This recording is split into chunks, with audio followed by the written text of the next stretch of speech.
আসসালামু আলাইকুম দর্শক, লন্ডন থেকে কাজী হেমায়েতুদ্দিন মিশন। সুপ্রিয় দর্শক, সাজ্জাদ কাদিরের প্রীতি নিন, শুভেচ্ছা নিন। এই মুহূর্তে আপনাদের সামনে কথা বলতে চাই ভারতকে এড়িয়ে বর্তমান তারেক সরকার কতটা চীনের দিকে ঝুঁকলো। আপনারা জানেন যে বাংলাদেশের প্রধানমন্ত্রী তারেক রহমান চীন ভিজিট করেছেন এবং গতকালকে এই ভিজিট সমাপ্তি করে দেশে ফিরেছেন প্রধানমন্ত্রী তারেক রহমান। এই ভিজিটে আমরা গুরুত্বপূর্ণ কিছু বিষয় নিয়ে এই মুহূর্তে কথা বলতে চাই। যে জমিটা ভারতের জন্য নির্ধারিত ছিল সেখানে এখন চীনের লাল পতাকা। বঙ্গোপসাগরে ভারতের ঠিক নাকের ডগায় এক বিশাল মাস্টার স্ট্রোক খেলল বেইজিং। বাংলাদেশ, ভারত আর চীনের এই নতুন ত্রিমুখী সমীকরণ দক্ষিণ এশিয়ার ভূ রাজনীতিকে কতটা বদলে দেবে। বঙ্গোপসাগর, যা দক্ষিণ এশিয়ার বাণিজ্যের ফুসফুস এবং ভারতের নিরাপত্তার জন্য সবচেয়ে সংবেদনশীল অঞ্চল, আর ঠিক এই বঙ্গোপসাগরের বুকেই ঘটে গেছে এক বিশাল ভূ রাজনৈতিক ওলটপালট। ভারতের জন্য নির্ধারিত একটি মেগা প্রজেক্টের জমি এখন চলে গেছে চীনের হাতে। হ্যাঁ, বেইজিং এবং ঢাকার মধ্যে স্বাক্ষরিত হয়েছে এক নতুন চুক্তি, যার মাধ্যমে ভারত মহাসাগরে চীনের আধিপত্য বা ফুটপ্রিন্ট আরো এক ধাপ গভীরে প্রবেশ করলো। বাংলাদেশের দ্বিতীয় বৃহত্তম সমুদ্র বন্দর মোংলার কাছে একটি বিশেষ অর্থনৈতিক অঞ্চল বা ইকোনমিক জোন গড়ে তোলার চূড়ান্ত চুক্তি সই করেছে চীন। কিন্তু সবচেয়ে বড় চমকপ্রদ তথ্য হলো, এই অর্থনৈতিক অঞ্চলটি আগে গড়ে তোলার কথা ছিল ভারতের। শেখ হাসিনা সরকার পতনের পর বাংলাদেশের অন্তর্বর্তীকালীন সরকার ভারতের সেই প্রস্তাব বাতিল করে জমিটি চীনের হাতে তুলে দিয়েছে। ঘটনার শুরু বেইজিং থেকে। সম্প্রতি বাংলাদেশের প্রধানমন্ত্রী তারেক রহমান চীন সফরে যান। 3 দিনের এই গুরুত্বপূর্ণ সফর শেষ করার ঠিক আগ মুহূর্তে গতকাল শুক্রবার বেইজিং এ চীনা প্রেসিডেন্ট শি জিনপিং এর সাথে তার এক দ্বিপাক্ষিক বৈঠক অনুষ্ঠিত হয়। আর এই বৈঠকেই আনুষ্ঠানিক রূপ পায় মোংলা বন্দর অর্থনৈতিক অঞ্চল চুক্তিটি। আসুন একটু অতীতে ফিরে যায়। মোংলা হলো চট্টগ্রামের পর বাংলাদেশের দ্বিতীয় বৃহত্তম সমুদ্র বন্দর। ভারতের উত্তর পূর্বাঞ্চলীয় রাজ্যগুলোর অর্থনৈতিক করিডোর হিসেবে এই মোংলা বন্দরের গুরুত্ব অপরিসীম। 2024 সালে শেখ হাসিনা সরকার পতনের পর 2025 সালে ডক্টর মোহাম্মদ ইউনূসের নেতৃত্বাধীন অন্তর্বর্তীকালীন সরকার ভারতের জন্য বরাদ্দ করা এই অর্থনৈতিক অঞ্চলের জমিতে তালিকাচ্যুত বা ডিলিস্ট করে দেয়। ঢাকা ও দিল্লি সম্পর্কে ফাটল ধরার পর থেকেই এই প্রজেক্টটি ঝুলেছিল, আর চীন ঠিক সেই সুযোগটির জন্যই অপেক্ষা করছিল। তারেক রহমানের এই সফরে বেইজিং এ সেই খালি জায়গায় নিজেদের স্থান পাকা করে নিল, যা ভারতের কূটনৈতিক এবং কৌশলগত মহলে বড় ধরনের ধাক্কা হিসেবে দেখা হচ্ছে। এখন প্রশ্ন হচ্ছে, চীনের কেন মোংলা বন্দরের দিকে এত নজর? এই প্রজেক্টের মাধ্যমে চীনের স্ট্র্যাটেজিক বা কৌশলগত উপস্থিতি সরাসরি বঙ্গোপসাগরে এবং আরো বড় পরিসরে বললে ভারত মহাসাগরে সম্প্রসারিত হতে যাচ্ছে। আপনারা হয়তো চীনের স্ট্রিং অফ পার্লস বা মুক্তোর মালা নীতির কথা শুনেছেন। বেইজিং ইতিমধ্যে পাকিস্তানের গোয়াদার বন্দর থেকে শুরু করে পূর্ব আফ্রিকার জিবুতি পর্যন্ত একের পর এক বন্দরে বিপুল বিনিয়োগ করে ভারতকে চারদিক থেকে ঘিরে ফেলার চেষ্টা করছে। আর এখন মোংলা বন্দরের এই নতুন চুক্তি বেইজিং এর সেই ব্লুপ্রিন্ট বা মহাপরিকল্পনাকে আরো শক্তিশালী করলো। বৈঠকে চীনা প্রেসিডেন্ট শি জিনপিং বাংলাদেশের নতুন সরকারকে স্পষ্ট বার্তা দিয়েছেন। তিনি বলেছেন, বাংলাদেশ প্রশাসনের মসৃণ পরিচালনায় চীন সব ধরনের সমর্থন জানাবে। শুধু তাই নয়, ঢাকার সাথে উচ্চমানের বেল্ট অ্যান্ড রোড ইনিশিয়েটিভ বা বিআরআই এগিয়ে নিতে বেইজিং পুরোপুরি প্রস্তুত। এই চুক্তি কেবল একটি অর্থনৈতিক অঞ্চলেই সীমাবদ্ধ নয়। শি জিনপিং প্রধানমন্ত্রী তারেক রহমানকে আশ্বস্ত করেছেন যে চীন বাংলাদেশের সাথে গ্রিন বা সবুজ প্রযুক্তি, কম কার্বন উন্নয়ন, ডিজিটাল ইকোনমি, ইনফরমেশন টেকনোলজি এবং কৃত্রিম বুদ্ধিমত্তা বা এআই এর মতো ভবিষ্যতের মেগা সেক্টরগুলোতে সহযোগিতা করতে চায়। তবে সবচেয়ে বড় বিষয়টি ভারতের কপালে চিন্তার ভাঁজ বাড়াবে। তা হলো তিস্তা নদী প্রকল্প। যৌথ বিবৃতিতে বলা হয়েছে চীন তিস্তা নদীর ব্যবস্থাপনা এবং পুনরুদ্ধার প্রকল্পে পূর্ণ সমর্থন দেওয়ার প্রতিশ্রুতি দিয়েছে। আপনারা জানেন ভারত ও বাংলাদেশের মধ্যে 54টি অভিন্ন নদী রয়েছে, যার মধ্যে তিস্তা অন্যতম। ভারতের আপত্তির কারণে দীর্ঘদিন ধরে তিস্তা চুক্তি আটকে রয়েছে। এখন ভারত সীমান্ত থেকে মাত্র কয়েক কিলোমিটার দূরের এই তিস্তা প্রকল্পে চীনের সরাসরি প্রবেশ দিল্লির জন্য অত্যন্ত সংবেদনশীল একটি নিরাপত্তা ইস্যু হয়ে দাঁড়িয়েছে। এর পাশাপাশি চট্টগ্রামের চীনা অর্থনৈতিক ও শিল্প অঞ্চল যৌথভাবে এগিয়ে নেওয়ার ব্যাপারেও দুই দেশ একমত হয়েছে। দুই দেশের যৌথ বিবৃতিতে একটি অত্যন্ত তাৎপর্যপূর্ণ কথা বলা হয়েছে। চীন স্পষ্ট জানিয়েছে, পৃথিবী যেভাবে এবং যেদিকেই পরিবর্তিত হোক না কেন, বাংলাদেশ ও চীনের বন্ধুত্বপূর্ণ সম্পর্কের মূল দিক থেকে বেইজিং কখনোই বিচ্যুত হবে না।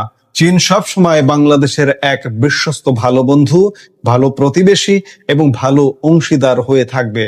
অর্থনৈতিক ও কৌশলগত এই মেলবন্ধনকে আরো এক ধাপ এগিয়ে নিতে দুই দেশ সমুদ্র বিষয়ক বা মেরিটাইম অ্যাফেয়ার্স, কৃষি, শিক্ষা, বাণিজ্য, বিনিয়োগ এবং প্রযুক্তিগত জ্ঞান আদান প্রদানে সহযোগিতা জোরদার করতে সম্মত হয়েছে। আর এর চেয়েও বড় খবর হলো, তারা যৌথভাবে চীন, মিয়ানমার, বাংলাদেশ অর্থনৈতিক করিডোর বা সিএমবিসি এর উন্নয়নকে আরো ত্বরান্বিত করার ঘোষণা দিয়েছে। এই করিডোরটি চালু হলে চীনের মূল ভূখণ্ড সরাসরি মিয়ানমার হয়ে বাংলাদেশের বঙ্গোপসাগরের বন্দরগুলোর সাথে যুক্ত হবে, যা দক্ষিণ এশিয়ায় ভারতের বাণিজ্য ও ভূ রাজনৈতিক আধিপত্যকে সরাসরি চ্যালেঞ্জ করবে। সুতরাং এই সার্বিক বিষয়টি বিশ্লেষণ করলে বোঝা যায় যে দক্ষিণ এশিয়ার ভূ রাজনীতিতে এক বিশাল পরিবর্তন আসছে। ঢাকার নতুন সরকারের এই সিদ্ধান্ত দিল্লির সাথে দূরত্ব হয়তো আরো বাড়িয়ে দিতে পারে। অন্যদিকে বেইজিং এর জন্য এটি বঙ্গোপসাগরে পা রাখার সুবর্ণ সুযোগ। বাংলাদেশের এই অর্থনৈতিক ও কৌশলগতভাবে চীনের দিকে ঝুঁকে পড়াকে কিভাবে মূল্যায়ন করা যায়?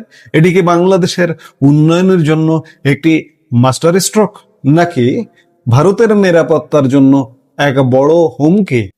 সময়ের সঠিক উত্তর নিশ্চয়ই দেবে। আমরা সময়ের কাছে ছেড়ে দেই এই প্রশ্নের উত্তরকে। তারেক রহমান আর শি জিনপিং এর বৈঠকটা হলো বটে, কিন্তু সে বৈঠকে নতুন প্রধানমন্ত্রীকে শি জিনপিং সমর্থন জানালেন। তিনি চীন বাংলাদেশ মৈত্রীর বন্ধন আরো এগিয়ে নিয়ে যাওয়ার কথা বললেন। 50 বছরের বেশি সময় ধরে যে সম্পর্ক চলছে, তিনি চীনের বেল্ট অ্যান্ড রোড ইনিশিয়েটিভে আরো সক্রিয় অংশগ্রহণের কথা বললেন বাংলাদেশের। কিন্তু তার সঙ্গে তারেক রহমানের যে বিষয়ে একেবারে আলাপ হলো না, সেটি হচ্ছে তিস্তা মহাপরিকল্পনা।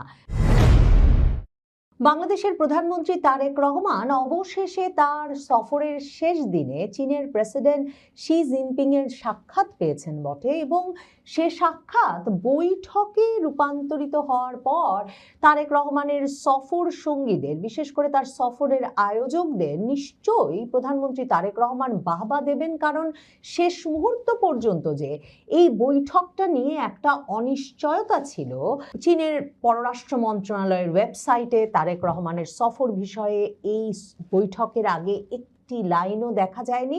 এমনকি চীনের প্রেসিডেন্ট শি জিনপিং, যিনি আসলে চীনের একচ্ছত্র নেতা এবং সবচেয়ে প্রভাবশালী নেতা, যার সঙ্গে চীনের প্রধানমন্ত্রীর ক্ষমতার কোনো তুলনা চলে না, সেই শি জিনপিং এর সঙ্গে হাত মেলানোর ছবি সংবাদ মাধ্যমে প্রকাশ করে প্রথমে সিনহুয়া, রাষ্ট্রীয় বার্তা সংস্থা সিনহুয়া থেকে শুরু করে চীনা গণমাধ্যমগুলো এমনভাবে খবর দিচ্ছিল, মনে হচ্ছিল শুভেচ্ছা বিনিময়েই দুই নেতার দেখা সাক্ষাৎটা এ দফায় শেষ হয়ে যাবে। এমনকি প্রধানমন্ত্রী তারেক রহমানের অফিসের যে ফেসবুক পেজ আছে, সেখানেও চীনের প্রেসিডেন্ট শি জিনপিং প্রধানমন্ত্রী তারেক রহমানের সঙ্গে শুভেচ্ছা বিনিময় করেছেন, সেটুকুই খবর ছিল। তারপর জানা গেল দুপক্ষ একটা দ্বিপাক্ষিক বৈঠকে বসেছে, এবং এরপর তো সিনহুয়া থেকে শুরু করে চীনের পররাষ্ট্র মন্ত্রণালয় সর্বত্র প্রথমবারের মতো তখন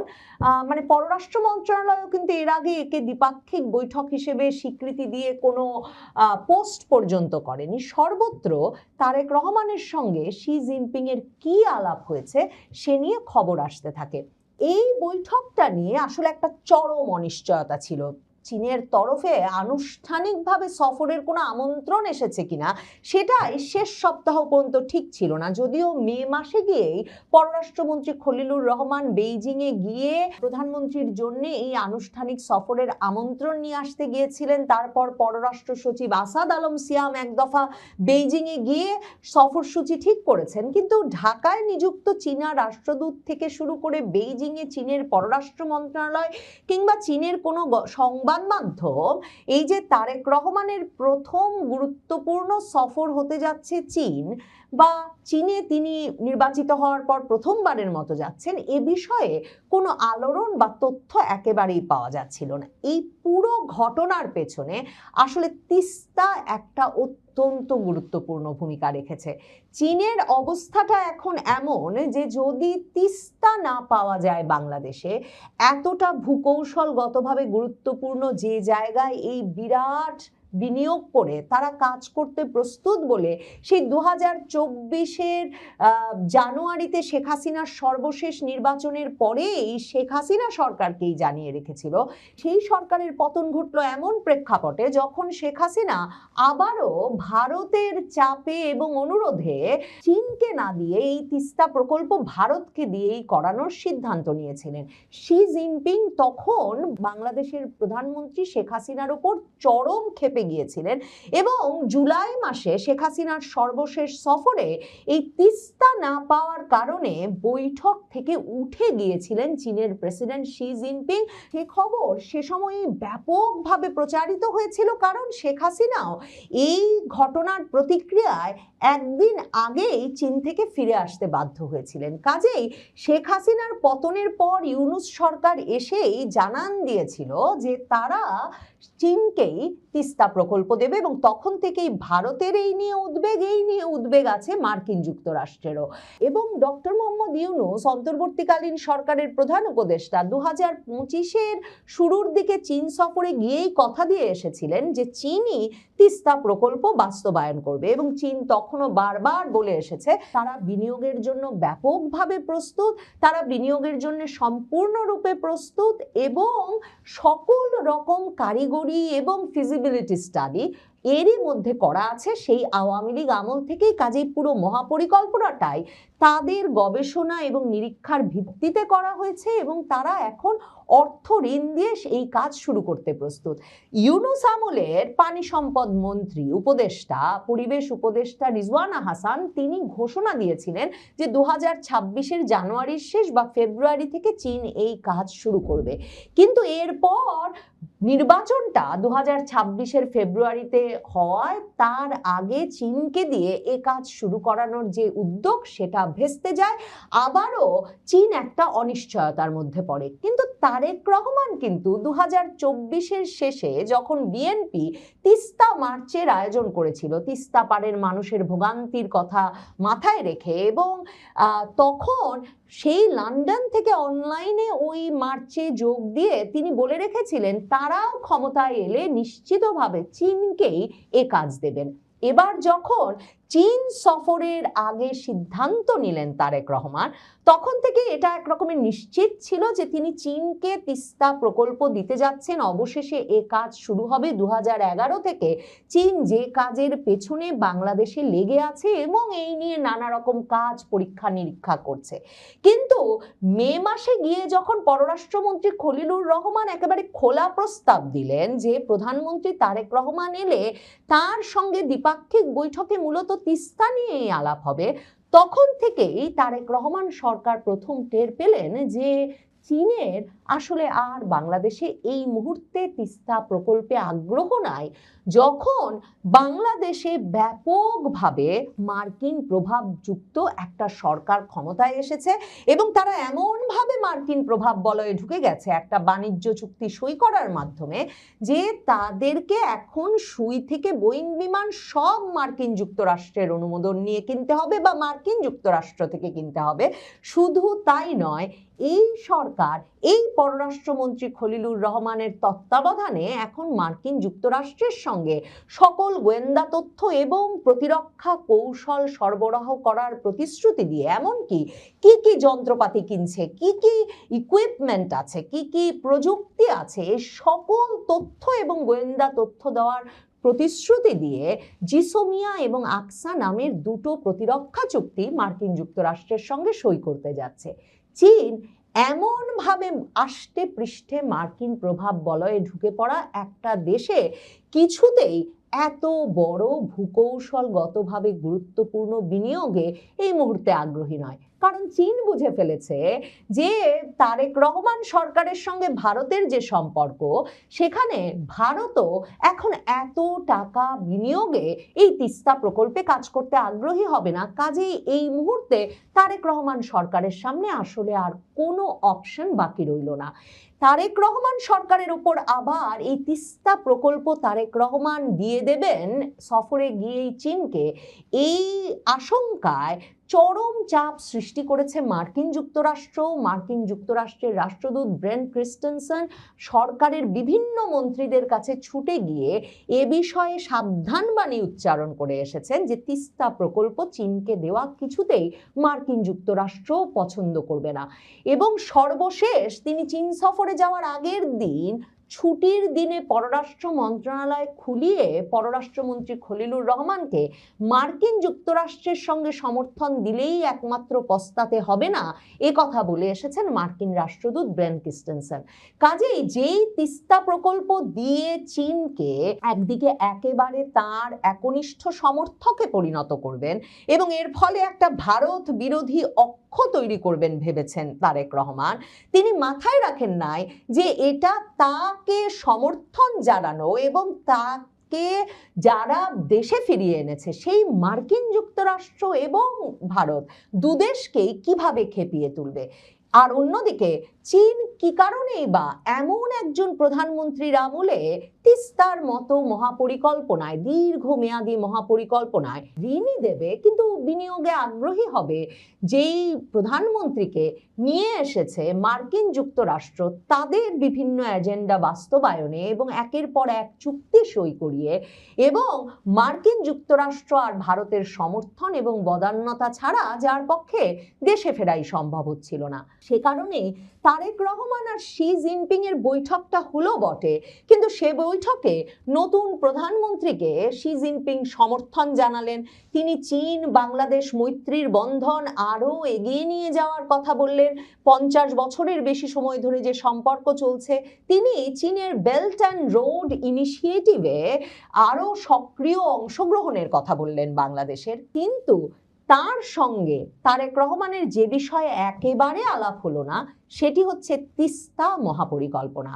মানে যেই শি জিনপিং তার প্রায় 1.5 দশক ধরে ঘনিষ্ঠ বন্ধুত্ব গড়ে তোলা শেখ হাসিনা বাংলাদেশের সেই প্রধানমন্ত্রীর সঙ্গে বৈঠক থেকে তিস্তা না পেয়ে উঠে গেলেন, সেই শি জিনপিং বাংলাদেশের প্রধানমন্ত্রীকে পেলেন যিনি আগেই মে মাস থেকে বলে রেখেছেন যে বাংলাদেশে বিনিয়োগ দরকার, বাংলাদেশের অর্থ দরকার, বাংলাদেশের তিস্তা প্রকল্প জরুরি ভিত্তিতে শুরু করা দরকার, এবং বাংলাদেশের বিএনপি সরকার সেক্ষেত্রে চীনকেই অগ্রাধিকার দিচ্ছে, চীনকেই পছন্দ করছে, চীন যে কোনো সময় কাজ শুরু করতে পারে। তবু শি জিনপিং কিছুতেই সে প্রসঙ্গে আলাপ করলেন না। দুই নেতার কি বিষয়ে আলাপ হয়েছে সে বিষয়ে যদি সিনহুয়া কিংবা পররাষ্ট্র মন্ত্রণালয়, চীনের পররাষ্ট্র মন্ত্রণালয়ের বার্তা পড়েন তাহলে দেখবেন যে তারা লো কার্বন নিঃসরণ নিয়ে, কার্বন নিঃসরণ কমিয়ে আনা নিয়ে কথা বলেছেন, সবুজ প্রযুক্তি গ্রিন টেকনোলজি নিয়ে কথা বলেছেন, ইনফরমেশন টেকনোলজি, আর্টিফিশিয়াল ইন্টেলিজেন্স সহ মানে নানা বিষয়ে বিষয়ে কথা হয়েছে, ডিজিটাল ইকোনমি সহ নানা বিষয়ে কথা হয়েছে। আবার আপনি এটাও বলতে পারেন আসলে তাদের প্রায় কোনো বিষয়েই, মানে যে বিষয়ের পরিবর্তন আপনি খুব শিগগিরই দেখতে পাবেন, কোনো সুনির্দিষ্ট প্রকল্পে চীনের বিনিয়োগের কথা আসে নাই, কোনো সুনির্দিষ্ট বিষয়ে চীন নতুন করে নিজেকে সম্পৃক্ত করবে এ বিষয়ে প্রতিশ্রুতি আসে নাই। আসলে কোনো নতুন বিষয়ে বা কোনো গুরুত্বপূর্ণ বিষয়ে বা কোনো সাবস্ট্যান্সিয়াল বিষয়ে, মানে যে বিষয়টা নিয়ে আলাদা করে শিরোনাম করা যেতে পারে, তেমন কোনো বিষয়ে তারেক রহমান আর শি জিনপিং এর কথাই হয় নাই। তারেক রহমানের সঙ্গে এর আগের দিন দ্বিপাক্ষিক বৈঠক হয়েছে চীনের প্রধানমন্ত্রীর। একে চীনের প্রধানমন্ত্রীর পদটা আনুষ্ঠানিক একটা পদ, তিনি কোনোভাবেই কমিউনিস্ট পার্টি প্রধান কিংবা চীনের প্রেসিডেন্ট শি জিনপিং এর ক্ষমতার ধারে কাছেও ক্ষমতা রাখেন না। কিন্তু সে বৈঠকেও তিস্তা প্রকল্পে চীন বিনিয়োগে আগ্রহী, চীনকে বাংলাদেশ সম্পৃক্ত করতে আগ্রহী, বাংলাদেশ খুব শিগগিরই কাজ শুরু করবে, চীন খুব শিগগিরই কাজ করতে প্রস্তুত, এমন কোনো আলাপ হয়নি। আলাপ হয়েছে যে চীন বাংলাদেশের নদী ব্যবস্থাপনায় সম্পৃক্ত থাকবে। তারেক রহমান এই চীনকে তিস্তায় আনার প্রস্তাবটা নিয়ে দাঁড়ে দাঁড়ে যে ঘুরে বেরিয়েছেন তার প্রমাণ প্রধানমন্ত্রী তারেক রহমান এমনকি পানি সম্পদ মন্ত্রীর সঙ্গে সাক্ষাৎ করেছেন চীনের। এমন নয় যে বাংলাদেশের পানি সম্পদ মন্ত্রী শহীদুল আনী ছিলেন, তাকে পাঠিয়েছেন ওই বৈঠক করতে, প্রধানমন্ত্রী নিজে গেছেন, কিন্তু সেখানেও তিস্তা প্রকল্পে চীনের বিনিয়োগ নিয়ে কোনো আলাপ আনতে পারেন নাই। কারণ চীনের হায়ারার্কিক্যাল সিস্টেমে, মানে চীনে যেভাবে পদমর্যাদা এবং সিদ্ধান্ত গ্রহণের যে প্রক্রিয়া, তাতে পানি সম্পদ মন্ত্রীর এত বড় সিদ্ধান্ত নেওয়ার সক্ষমতা যেমন নাই, তেমনি পানি সম্পদ মন্ত্রী পর্যন্ত এমন কোনো আশ্বাসের দিকে আগান নাই। চীনের পানি সম্পদ মন্ত্রী বলেছেন তিস্তা সহ বিভিন্ন নদীর সমন্বিত ব্যবস্থাপনায় সহযোগিতা বাড়াতে বাংলাদেশ ও চীন একমত হয়েছে। কাজেই প্রধানমন্ত্রী তারেক রহমান বিশ্ব অর্থনৈতিক ফোরামের বৈঠকের পাশাপাশি চীন সফর করে এলেন এবং তারপর সেখানে গিয়ে শি জিনপিং এরও দেখা পেলেন বটে, কিন্তু শেষ পর্যন্ত কি পেলেন, কি নিয়ে আসতে পারলেন, তা নিয়ে যেমন প্রশ্ন উঠবেই, তেমনি হয়তো প্রধানমন্ত্রী তারেক রহমানের জন্য শেষ পর্যন্ত চীন যে তিস্তায় জড়িত হলো না, সেটা একরকম স্বস্তিরই বিষয় হবে। কারণ মার্কিন যুক্তরাষ্ট্রকে চরমভাবে খেপিয়ে তুলে চীনকে দিয়ে তিস্তা করানোটা তারেক রহমান সরকারের জন্য এখন নিরাপদ হতো না, সেটা তো মার্কিন রাষ্ট্রদূত সরাসরি পররাষ্ট্রমন্ত্রী খলিলুর রহমানকে বলেই